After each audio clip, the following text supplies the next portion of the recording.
This edition of Up Close with Colin Thompson is brought to you by Windows Group of Companies.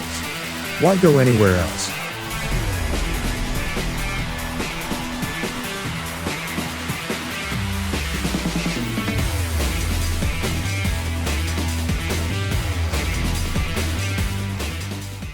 And welcome back. So, Mr. Darrell, just before we ran into the break, you spoke about scoring a hat trick. Definitely a big moment for you. And you did mention Cosmos. Yeah. And with Cosmos, I mean, synonymous with Cosmos is none other than the late great himself, Pelé. Right. Yeah. And you were privileged to have interacted with him. Tell us more about that. Yeah, for sure. I can remember the first time I played against the Cosmos with Pelé being on the Cosmos team. We actually played at a high school field in Virginia. Which many would have thought that was, the best player in the world, and put him in this place. But he, being the wonderful person he was, he could have been the Meadowlands or Wembley. He still played like Pelé, the Pelé that he is. That was my first experience with him, and then I got a chance to interact with him off the field. It must have been 74, 75 or so. Some anniversary tournament that was taking place. And the NASL had picked an all-star team. The game was in Washington, and the team trained in Washington at RFK Stadium. I went down to watch them train, and I got a chance Pelé was a part of that team. Got a chance to chat with him a little bit. He actually had a picture taken with my son, two actually, one on the field, one outside the stadium. And a little later on, in the other exchange, I think you probably heard about when I got to get a jersey, one of his jerseys. We were playing at the Meadowlands in New Jersey, and I went to him as the game was about to start and said, "I'd like to have your jersey for my son." And he said, "Okay, no problem." But before the game ended, I think they were beating us about 4-1 or 5-1. He was substituted. So I'm not even worried about the game anymore. I'm saying, "Oh my God, there goes my shirt. I'm never going to get it now."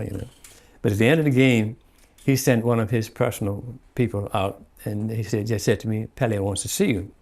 So I went into the changing room, and he was on the massage chair. We're getting a massage, and he brought his head up and said, "Hi, and good to see you." And then he reached under the table to get the jersey that he had played in, and threw it to me and said, "That's for your son." So I still have that jersey as a memento right now. That's wow. Special. Wow. And he has that.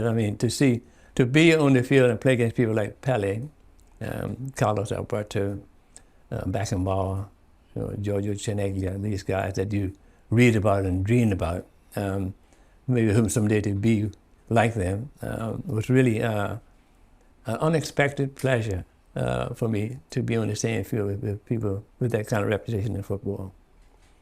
Wow! Now you mentioned you're a Man U fan. Yes. Did you play against Georgie Best? Played against Georgie Best when he played. Yeah, and he was playing for the LA Aztecs. We played against him twice, and his performances in those games were like day and night. One game he literally just walked around the field like he didn't want to be there. Just went to the mercy. The next game, he was like the Georgie Best of Man United days, untouchable. He could just do whatever he wanted when he felt like it. It was definitely a case of him wanting to put on the show that night. So, yeah. Wow. So what's it like as a professional footballer? What's an average day like? It got more professional as the years went on. In Montreal, because I got there the first year towards the end of the season, it was more of seeing the season out and 2 or 3 days in training and then the games. Then the next year, I wasn't there for much of the preseason. I kind of left our season, so I was in pretty good shape. I went over. And it was like, at the beginning of the season, maybe 2 sessions a day. And then it would ease off as it got close to the match. But it was nothing but football. Nothing but football. As long as you kept your time being where we used to always be, on time, they pretty much let you live your life and take care of yourself. When it came up to Washington, the first 2 or 3 years under the coach of Washington at that point was one of the Busby Babes, one of the Man United players who survived the plane crash, Dennis Violet. He was the coach then. And he was very much a coach that didn't get into a lot of tactics, selected good players, and just let them play.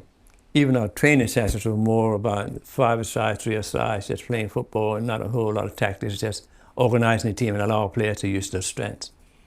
After Dennis moved on, we got Gordon Bradley. He was the former coach of the Cosmos when Pelé was there. He came in with a lot more structure.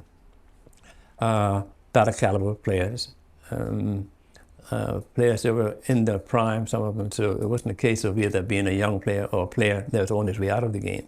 These are guys that could play anywhere at every level. So it was a lot more structure.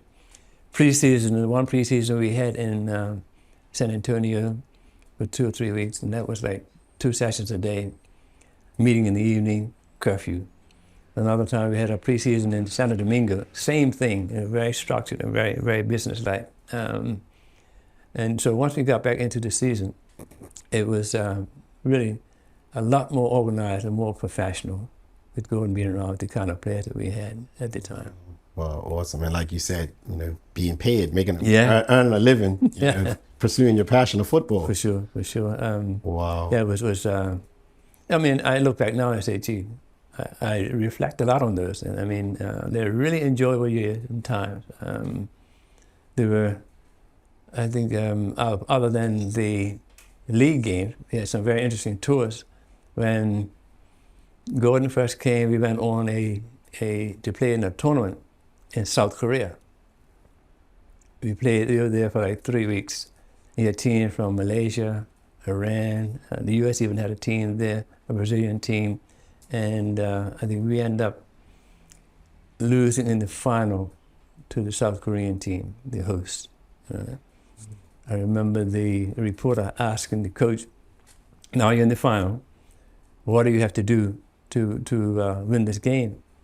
He said, not let them score first, because they were like a machine, and they played at 100 miles an hour for 90 minutes.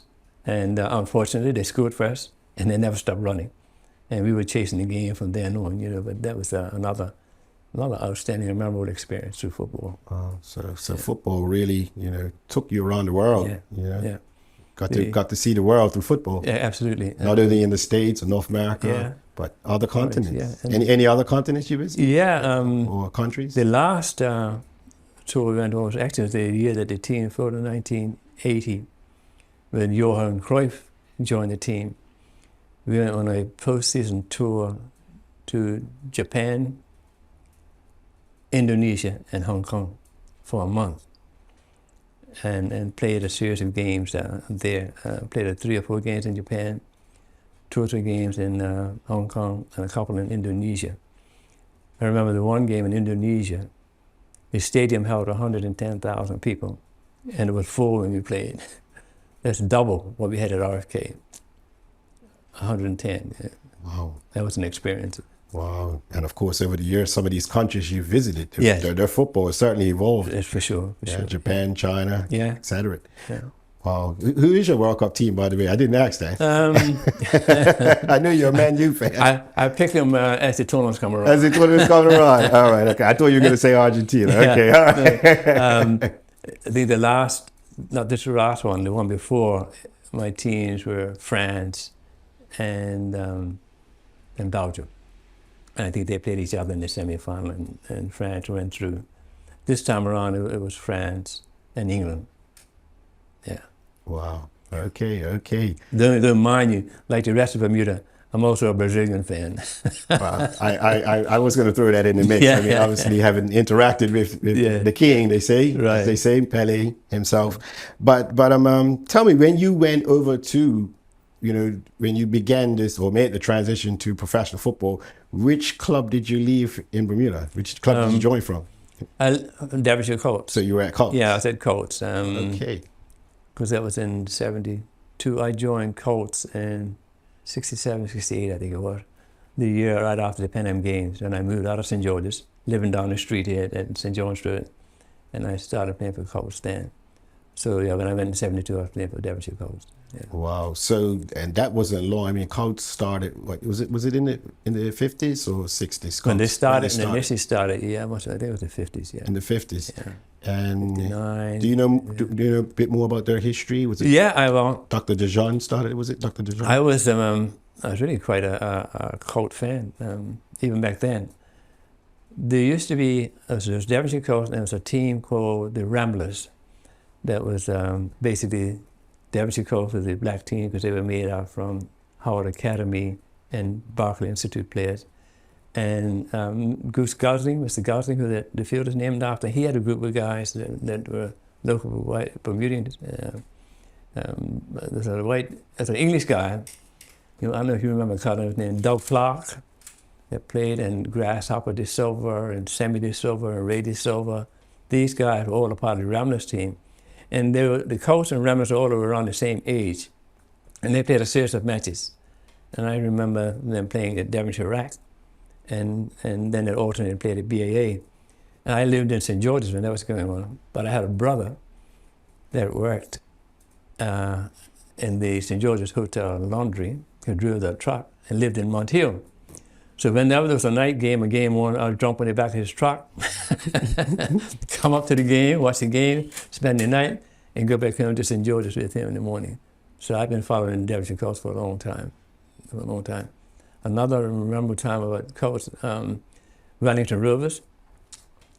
At one stage, I don't know if you knew, but the Colts were not allowed to enter the league because they needed to be affiliated with a club or something like that. But they were allowed to enter the FA Cup competition. And they ended up playing Wellington Rovers at BAA in the semi-final. And I remember the St. George's folks chartered a bus, and we came up in a bus load of folks and went to the match. And we were Wellington Rovers, who I played for, we were beating Devonshire Colts 3-0 at halftime. And Darrell Trott, Darrell Trott of the original Colts, Mark Trott and Roger Trott's father, scored a hat trick, and they ended up winning the game 4-3 against the Wellington Rovers. Oh. Yeah, but then I was just a little boy looking from the sideline. 7-goal thriller. Yeah, a terrific game, yeah. Wow. So where were they based, Colts, at that time? Where did they train out of? I really don't know. Because I've heard that they were actually up at St. John's Field. They could have been. I don't know. And I found that quite interesting. Yeah. I don't know because like I said, maybe it might have been. That might have been the case because some of the players came out of Berkeley Institute, so maybe that connection might have gotten onto St. John's Field. I'm surprised. I mean, they couldn't have been Sports Arena because that was Key West Rangers Field. So. Did you ever see any games there? Oh yeah. Yeah. What was that experience like as a youngster watching all this? There and legends? At the Garrison, watching for Key West Bummy Simons and Tonch Russell, and even the Somerset team, if Tony Philpott and Cooper Pearman, and the Wellington Rovers, that's my home team. My brother Gilbert and Dennis Wainwright and Eddie Wright and Charger Reed. There's a bunch of players that did those games. And you talk about crowds to the game, you couldn't get into the game. There was no seating, but the ground was full. And you couldn't wait for a Sunday afternoon to go and watch those games. How much you would estimate the crowds? Roughly thousands? Yeah, so definitely a couple of thousand for sure. Wow. Yeah. So what other venues were there at that? Because obviously the league was, football was segregated at the time. So we had Sports Arena, Garrison. Devonshire Rack. Somerset. I guess the Castlereagh Park came around later on. I don't know when they came on board, but yeah. It was Wellington Rovers who used the Garrison. West End Rovers who used Somerset Cricket Club. Key West here, Pembroke Juniors, and Dock Hill Rangers were at Devonshire Rack. Wow. I think that's basically it. And the White Hill, I guess, I don't remember too much about Somerset Eagles, whether they were in the first division at that time or not. Tony Philpott's team. Yeah. The great legend, the late legend. Yeah. I got to know Tony when he was playing for Somerset then, by the time I started playing for Colts, yeah. All right. Folks, don't go nowhere. We'll be right back with more with football legend Gary Darrell. This edition of Up Close with Colin Thompson is brought to you by Lindo's Group of Companies. Why go anywhere else?